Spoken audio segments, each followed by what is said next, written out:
Hi, I'm Clemens and welcome to the reveal of Hitman 3 Year 2. Here at IO Interactive, we've been building exciting new content for Hitman 3, and I'm super excited to share more details of what you can expect from another full year of support. First things first, Hitman 3 Year 2 will start on the 20th of January 2022. And today, I'm very excited to reveal some new details about what we've been working on. We've lined up some new reveals and details of 2 upcoming game modes and insights from our developers. So, let's jump straight into the reveal of something completely new. This is Elusive Target Arcade. We are always thinking of new ways to challenge our players and give them fresh experiences within the world of assassination. Elusive targets have always been about recreating an experience that is both tense and impactful.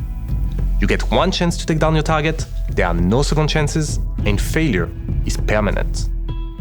The Elusive Target Arcade is our way to take this concept to the next level. The formula has been the same for a while now, and we are ready to mix things up. But without sacrificing what made the Elusive Target so exciting in the first place. In this new mode, you'll take on the ultimate Elusive Target challenge and earn rewards as you go. This isn't just about taking down one target anymore. The Elusive Target Arcade tasks you with taking down several targets, one after the other, without failing and with new objectives and complications thrown into the mix. If you can complete the trial, you'll earn exclusive rewards that can be used in the rest of the game. And crucially, these trials will be permanent. Once they are added to the game, they'll be available and waiting for you whenever you are ready to play them. But if you fail a trial, you'll have to wait for the next day to give it another go. Through Year 2, we'll be updating the Elusive Target Arcade with more trials for you to take on and enjoy. We cannot wait to have you play the Elusive Target Arcade and let us know what you think. Elusive Target Arcade will be available for all Hitman 3 owners starting on January 20. We've been talking about changing the Elusive Target formula for a little while now, and we're excited to share the first details of how you can enjoy Elusive Targets in a new way. Now for something else that's coming to the game on January 20. And this is specific for PC players. We are super happy that we can finally release the whole Hitman trilogy game and release it to the PC VR community. The gameplay is perhaps even more exciting, and with the PC version you have now 2 hands, 2 controllers, and you also have the movement of your body. When we started working on it, I think one of the first things that we knew that we wanted to get in there was to have some more physicality in some of the movements, and throwing being one of the big parts in the whole trilogy. Even in the flat game, we really wanted to nail that. So we added the same base system where you aim. Right now you aim with your left hand, so you target with your left hand, and then you fling and release with your right. And it sort of just worked out of the box. At least, I mean, I think we have some footage of Klaus trying it for the very first time. And it just instantly clicked. Yeah, it just worked. Yeah. And then it started having we found out it had some extra stuff that suddenly you could fling from, like an underhand throw of a side throw. So you started being all ninja-like if you wanted to do, or like a juggler almost, yeah. Right? And we have a lot of different items in the game, like shurikens. Like you can really roleplay this like ninja fantasy, for instance, if that's your jam. Yeah, we also put in, stuff like the left hand attaching to the right when you're holding a weapon. What else? The close combat with both hands now feels extremely satisfying, because you naturally go into this, boxer stance or karate lacho vibe, right? Mm-hmm. So this level of freedom, running through a level, slapping everybody on the way, like turning around, throwing something, then picking up a gun, shooting. Like it turns into kind of a ballet sometimes almost, and you can really express your inner, like what kind of version of 47 you are today. Yeah, and I would say that especially in combat, these more action-packed areas have really gotten a notch up, simply because you're not controlling an animation or a character anymore. It's you doing the movements, and that really makes you feel when you do it right, it makes you feel extremely badass, which is super extremely elegant. Cool. Elegant as well. Yes. And sometimes you feel like an idiot. That's what you do in Hitman, right? Yeah. Yes, so we're super excited for everybody to be able to play it.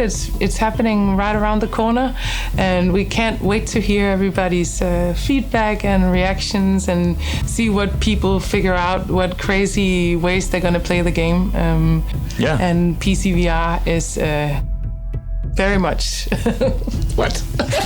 Have fun with it, really. PC VR is looking amazing, and PC players can look forward to experience the World of Assassination in a whole new way in year 2. There's more to come for PC players a little later on, and we still have a new reveal of another game mode to come as well, so stay tuned for that. Now, let's check in with some more developers at IOI who will share fresh details on some of the technical improvements that are coming to the game during year 2. We're constantly working on our Glacier technology. It's powering our existing games and all our future games as well. And we want to use the year 2 of Hitman 3 as a chance to bring some of these improvements to our players early on. Some of those improvements, ray tracing. We're going to have better reflections, we're going to have better shadows. You know, Hitman looks amazingly already, but imagine that with ray tracing. It's really, really good. And we are excited to bring it to you, like metals, waters, it's awesome. It's really looking very nice. And we're bringing this to you 2022. We're also continuing our partnership with Intel that brought so many cool advancements to Hitman 2 and Hitman 3 for PC gamers. This year, we're going up another notch and implementing, as one of the first studios, XSX technology from Intel, which is going to be in the game soon. One more, variable rate shading. Is a technique that is for graphic cards. What it makes is, depending on the load of the graphic cards, renders the frame one way or the other. This means better performance, better looking game, and more fun. I'm sure you guys are going to love it. That was more great news for Hitman 3 Year 2. Now, I want to share a few announcements about how we'll be welcoming new players and supporting new platforms this year.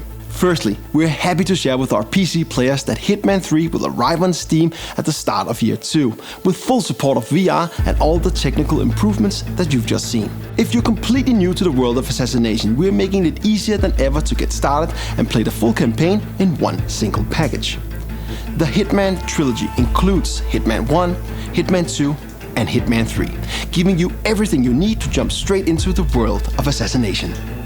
And when year 2 launches on January 20, the Hitman trilogy will be available through the Xbox Game Pass catalog for both console and PC. All of our new and existing players have a lot to look forward to.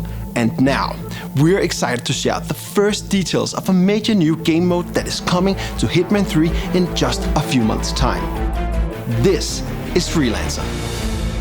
In Freelancer, you have a safe house. You don't get everything served for you as you do in the main missions usually. Everything is ready and you just show up in Paris or wherever. But here you actually have to do a little bit of this planning beforehand. And it does give a lot of...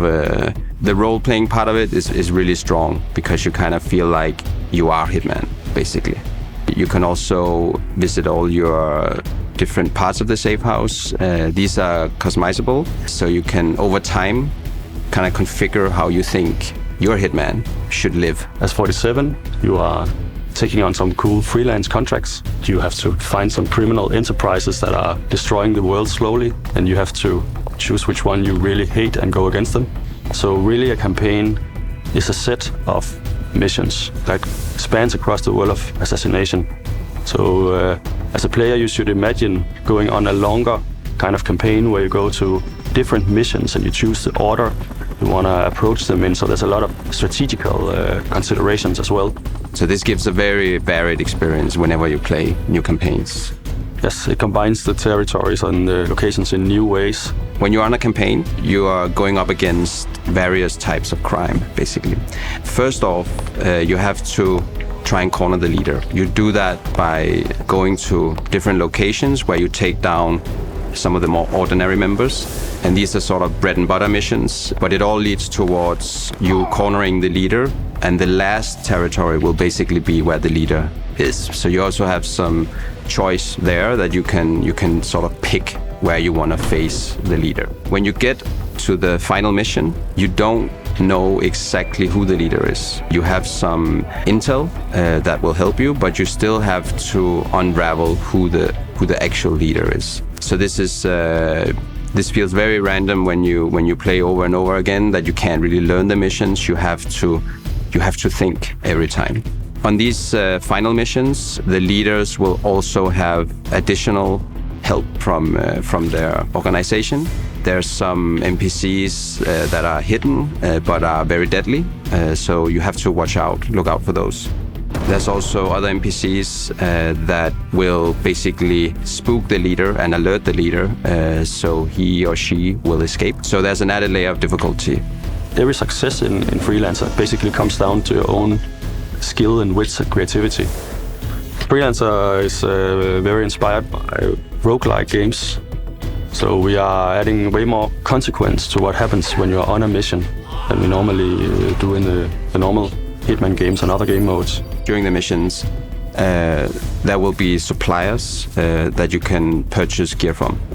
So that's a new thing. And this is the way you actually build your arsenal in Freelancer. This gear is not persistent. So it means that if you bring it on a mission and actually die or drop it, then it's gone. So then you have to purchase it again, basically. So there's another layer of tension here that you can't just get a lot of stuff for free. You actually have to build your arsenal and maintain it. Consumables will of course be gone when you use them, so you have to stock up on that. There's no backup plan. It's the sweaty palms we're going for. When you are in your safe house, then you have all the time in the world to plan, and you can figure out what to do. But when you have taken that plane and you are on location, then you better make it count. Freelancer is looking incredible and is currently in the final stages of development. It's currently scheduled for release in spring 2022, and we can't wait. We're nearing the end of the show, so let's recap. Today we introduce Elusive Target Arcade, a game mode that takes elusive targets to a new level. We're bringing Hitman VR to PC, and Hitman 3 will be arriving on Steam. Ray tracing is coming to PC, and the entire World of Assassination trilogy will be included in Xbox Game Pass 2. Finally, we shared the first details on Freelancer, an exciting new mode that will change the way you play and bring back Agent 47's safe house. I can't wait. All of that will be part of Hitman 3 Year 2 in the coming months. There's just one more thing I want to share before the end of the show. We have promised that there's more to come later this year, so here's the first look at something we're working on for later in Year 2. Agent 47 just doesn't stop traveling.